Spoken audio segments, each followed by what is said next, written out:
Chinese felt absolutely humiliated when the United States bombed the Chinese embassy in Belgrade. Now, of course, the Americans say it was an accident, it was an accident. The Chinese didn't believe it. But what did the Chinese do? They said, no, we cannot. This is not our time. Let's wait. Let's bide our time. That time will come when we will decide what to do, but let's be patient.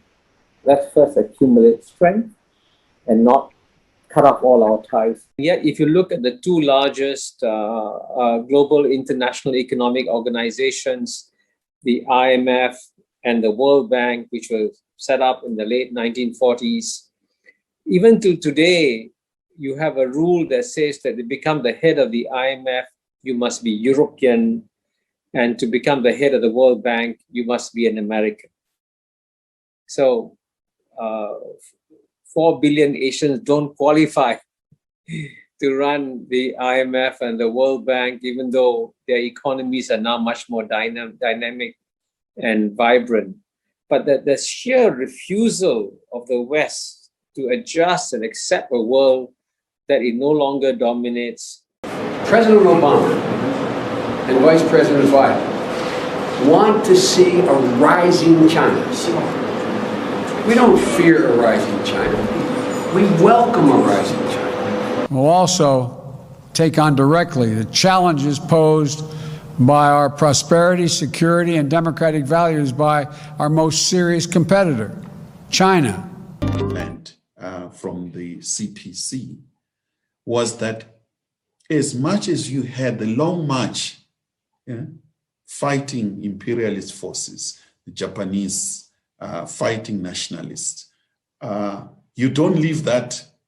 Even going to space, there are terms that a long march into space.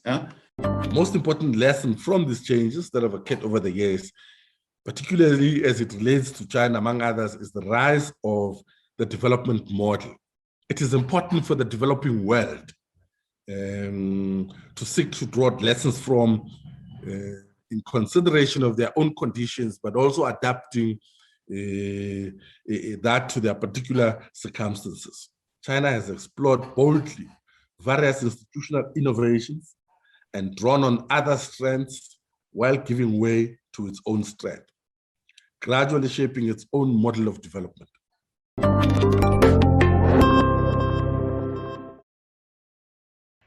就在几天前，我美国的奶奶在我弟弟挑食的时候叫他好好吃完，因为许多美国的孩子正在挨饿。我70年出生的父亲提醒了奶奶，他小时候挑食时，奶奶叫他好好吃饭的理由是因为许多中国的孩子正在挨饿。Our leaders denounce the Communist Party that runs China. The Communist Party has been running China since 1949.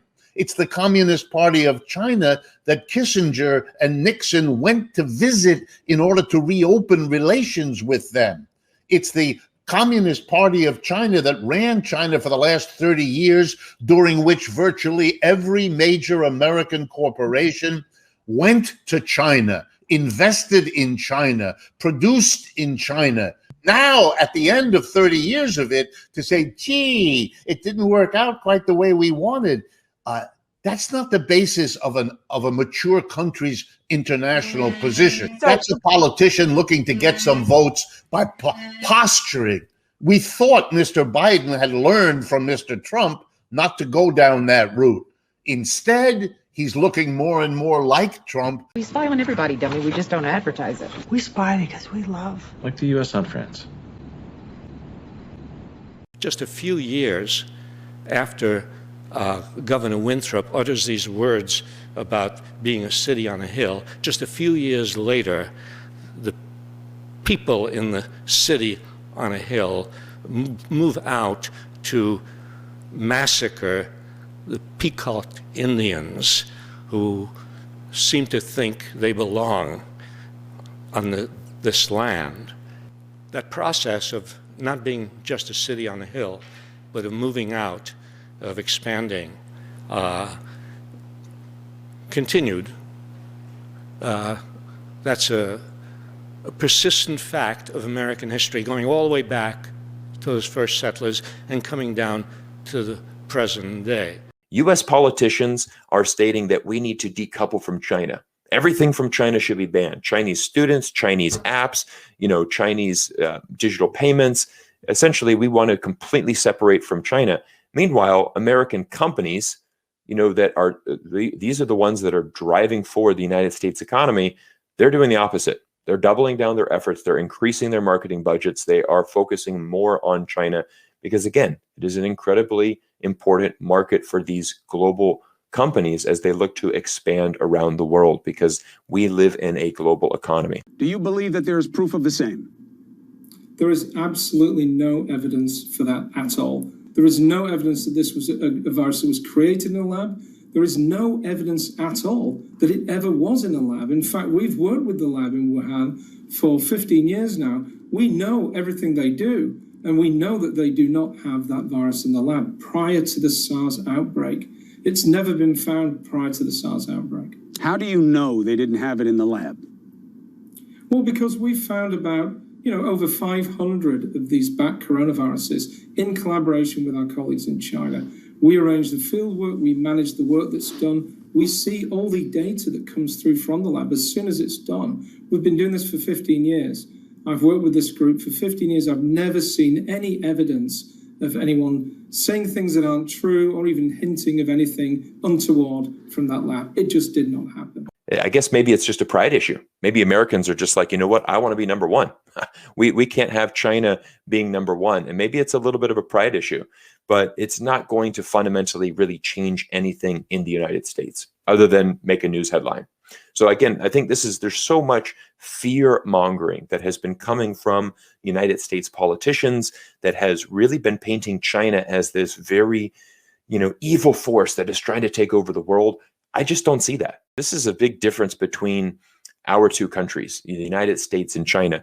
We see the United States, for example, regime change is a very large part of our foreign policy. We go around the world and we literally try to change regimes. We would like to see that every country around the world has a democracy, preferably a United States-styled democracy.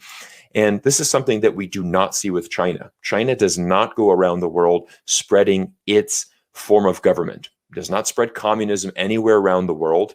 And it very much is an inwardly focused country. I think this is a very big difference between China and the United States. China really focuses what's going on in China, and when they do go abroad, as for example, the Belt and Road Initiative is certainly China going abroad, it's really just focused on business. How do we increase trade? How do we do business? Nothing political. One of the most pathetic sights in my mind was when the G7 leaders met recently and started making pronouncements on saying, China, you must do A, China, you must do B, China, you must do C. Excuse me. Who are these G7 countries? They represent the powers of the past. Their total population is what, 750 million, right? Half of China's. Maybe the same as Southeast Asia. Why should they arrogate upon themselves the right to pass judgments? That era when the West could do that is gone. So clearly, if the United States was a reasonable, logical actor on the global stage, it would just get rid of this tariffs and sanctions, but it's not possible to do so.